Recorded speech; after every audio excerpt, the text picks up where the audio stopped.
लोगोफोर दा दैजिं फेस्टिभेलनि एसे जानथायाव थानाय कालामाति होननाय मुंदांखा जायगा बे मुंदांखा जायगाखौ नायनो थांबाय दं। बे थांबाय थानाय लामायावनो साखाथियाव मोनसे समायना नुथाय जायखौनो बुङो बेसर बिबार। बेसर बिबारा मोनसे समाव गोबां दङमोन। थ' दिन्थिनो नागिरनायनि जाहोना बेनो गोबां समाव सिगां समाव बेसर बिबारखौ गोबां नुयोमोन, दा बेसर बिबारखौ नुनो थांलिया, खमसै। आजिखालि दासान्दि गोबां बर' आबादारिफोरानो बेसर फोनायखौ खम खालामनो हमबाय। बेनिखायनो नुनो मोनदों बेवहाय खमसे खम बहुद माने 100 बिगानिबो सायाव बेवहाय दाबसेयावनो बेसर बिबारखौ जों बागानखौ नुनो मोनदों। थ' बिराद माने आबादाबो जोबोद मोजां जादों, समायना जादों, नुथाया जोबोद समायना। थारैनो बिनि नुथाया जोंखौ मुजिहाबोदों। थ' बेनिखायनो नोंथांमोननोबो आं बे भिडिअनि गेजेरजों नोंथांमोन खोन्थाबाय। स' नोंथांमोना दसे समनि उनाव कालामातिनि नुथायखौ नुनो मोनगोन। थ' नोंथांमोननो बे कालामाति थांबाय थानाय लामायावनो समायना नुथाय बेसरबारिखौ नोंथांमोननो दिन्थिनो थाखाय बे समाव आं नोंथांमोननो भिडिअ बानायबाय। स' नोंथांमोना लांबाय दा कालामातिनि समायना नुथाय दसे समनि उनावनो।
मानास सेरफां इउटुब चेनेल नायगिरि नोंथांमोना नुनो मोनगासिनो दं कालामाति थांनाय लामा।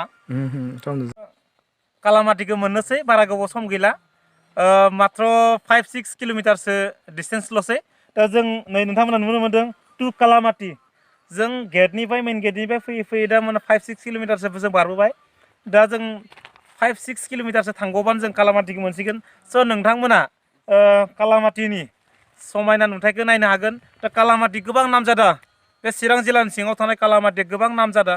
थ' कालामाति होनबाय थादों, माबायदि कालामाति? बर'आवथ' बुंना गोसोम हा ना, गोसोम हा। थ' बेनिखायनो माबायदि गोसोम हा नोंथांमोना नुनो मोनदों, बिराद बालाबारि, अन्थाइबारि। थ' मानासनि बे बोरसि दैमाया खुरखावना गालांनाय बायदि थ' अन्थाइ बालाजों बुंफबनाय। खिन्थु ससे थांबावबासो मिन्थिना मोनगोन, आंबो नुफेराखै, दिनैसो नुगोन कालामाति हा गोसोम माबायदि। थ' लोगोफोर नोंथांमोना बयबो नायबाय था, आरो नोंथांमोना जोबजासिम भिडिअखौ नायनानै मोजां मोनदोंबा जाहाथे बयबो नुनाय बायदि भिडिअखौ लाइक शेयार खालाम, आरो आंनि चेनेलखौ साबस्क्राइब खालामनो दाबाव नोंथांमोना, जाहाथे आरोबाव आंनि गोदान भिडिअ खालामनांगौ नोंथांमोना जाहाथे नुनो मोनो। बेनिखायनो नोंथांमोना आंखौ बोलो फोरानो थाखाय नोंथांमोना आंनि चेनेलखौ लाइक खालाम, शेयार खालाम, एन्ड साबस्क्राइब खालामनो दाबाव। थ' लोगोफोर जों बिदिबा नोंथांमोना कालामातिखौ नायदो, आं सिगांनोसै।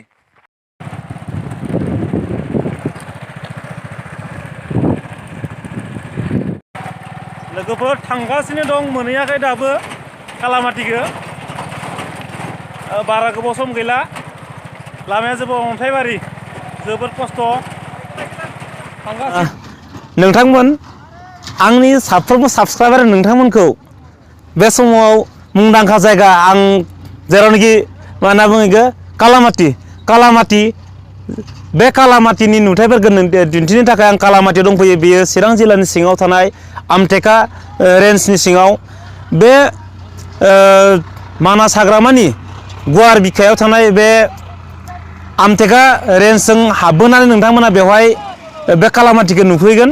थ' बेवहाय हाबफैनोबा पारमिसन लानांगौ। जोङो बेवहाय हाबफैनाया जों पारमिसन जोङो एसेबां बिदि उसुबिदा जायासै जों मानो होनबा जों दैजिं फेस्टिभेलाव बे दैजिं फेस्टिभेल खुंफुं आफादा बेखौ जोंनो होदों आरो बे खुंफुं आफादनि थ्रुयैनो जोङो बे कालामातिखौ जों नायनो मोन्दों थ' बेयाव फैनो मोनबाय कालामातिया जोबोद मुंदांखा जों खोनाबाय थादोंमोन नाथाय जों दिनै सफैबाय थ' कालामाति गासिबो गोजौ गासिबो माने गोसोम हा गोजा जेरावनाखि जोबोद मुंदांखा बियो मानि थाखाय मुंदांखा माने बियो बे गोसोम हायाव माखासे संख्रि सिथाबना थायो जाहैबाय मिथिनायाव थ' बे संख्रिफोरखौ बे हाग्रायाव थानाय जिब जुनारफ्रा स्पेसियेलि मैदेरफोरा बेखौ जानो फैयो जादोंबो नुदोंबो जोङो गोबां जानायखौबो नुदों आरो गोबां गोसोम नै नांजोबो हांगार बायदि थ' बेहाय बिनि एसे जों जेराव दं आं जेराव दं बिनि एसे 500 मिटारसो डिसटेन्सआवनो भुटान हाजोआ भुटान बर्डारा मोनबाय थ' लोगोफोर नोंथांमोना बेवहाय फैनोबा पारमिसन लानांगोन लोगोसे नोंथांमोना फैयाब्लाबो दिनै बे आंनि भिडिअनि गेजेरजों नोंथांमोना कालामातिनि गासै नुथायफोरखौ नोंथांमोना नुनो मोनगोन स' नोंथांमोना जोबजासिम आंनि भिडिअखौ नायलां अब्लासिम कालामातिखौ नोंथांमोना मेगनजों नुवाब्लाबो आंनि भिडिअनि गेजेरजों गासैबो कालामातिनि नुथायफोरखौ नुनो मोनगोन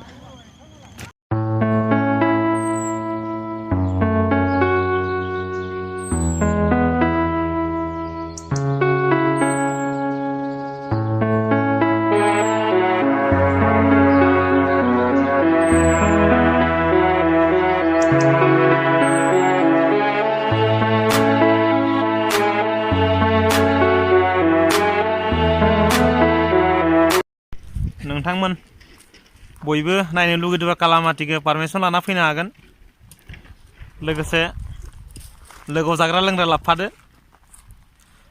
आरो सापागुरिनिफ्राय हाबबोदो नोंथांमोना हाग्रामा ब्रिजजों फैदो थ' बेहाय जोबोद गोजोननाय मोन्दों बे कालामातियाव फैनानै बेवहाय गोबां सिकिउरिटि दं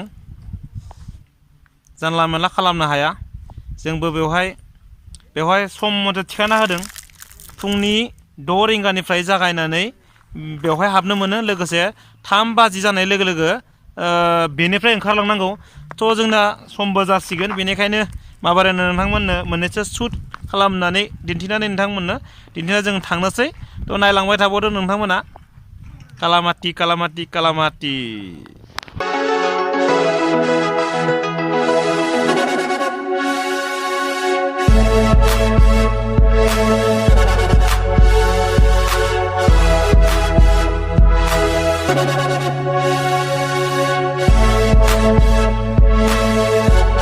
नोंथांमोना नायगासिनो कालामातिनि नुथायफोरखौ जेरैबो बे आंनि उनथिंजों थानाय बे समायना हाजो मावरिया हाजो होननानै बेखौ जोबोद मुंदांखा जोंनि बर' सुबुंफोरा गोबाङानो मावरिया हाजो होननानै बुङो थ' बेखौ आंबो नुफेराखैमोन दिनै नुबाय थ' नोंथांमोना नुनो मोनगासिनो दं नोंथांमोना बेवहाय फैनोब्ला पारमिसन लानो नांगोन पारमिसन नङाब्ला हाबनो मोना थ' बेहाय दैजिं फेस्टिभेलाव फैनायनि थाखाय जोंखौ बाहागो लानायनि थाखाय नैबे कार्डखौ जों मोननायनि थाखाय जोंखौ हाबनो थाखाय बिथांमोना खाबु होदो थ' बेनिखायनो नोंथांमोना सोरबाफोर फैनोब्ला बेवहाय फैनो हागोन लोगोसे नोंथांमोना बेवहाय फैनोब्ला जाग्रा लोंग्रा मुवा बेसादफोरखौ लाबोफानांगोन नोंथांमोना जाग्रा लोंग्रा मुवा बेसादखौ लाबोफायाबा नोंथांमोना बेवहाय हाबनो मोनोबाबो नोंथांमोना दै गांदोंबाबो दै मोननाय नङा मानो होनना बुङोबा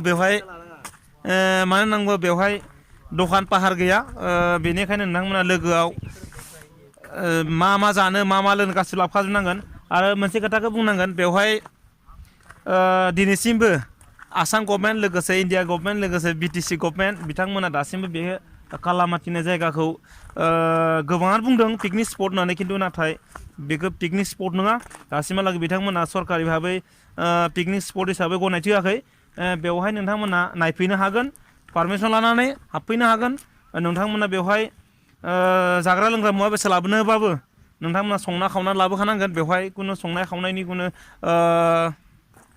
जायगा गैया बेनिखायनो जायगाया नायनो जोबोद समायना बेनिखायनो जायगाखौ नायनो फैनो हागोन खिन्थु नोंथांमोना जाग्रा लोंग्रा मुवा बेसाद लाना फैफानांगोन थ' नोंथांमोन नायलांबाय थाबावदो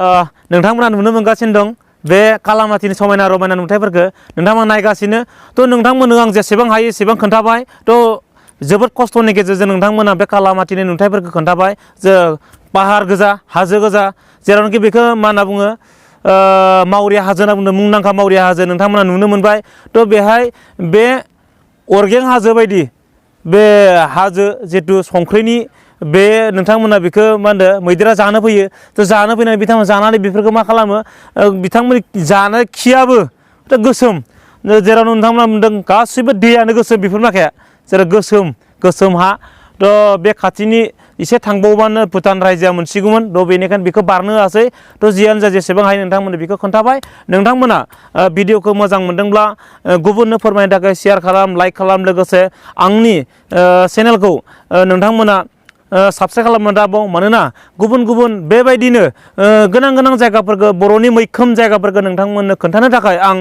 बेबायदि भिडिअखौ बानायलांबाय थागोन बेनिखायनो नोंथांमोना आंनि चेनेलाव गोदान गोदान भिडिअखौ नायबाय गोदान गोदान जायगाखौ नायबाय थानो थाखाय नोंथांमोना आंनि चेनेलखौ साबस्क्राइब खालामनो दाबाव जै बर' हारिनि जै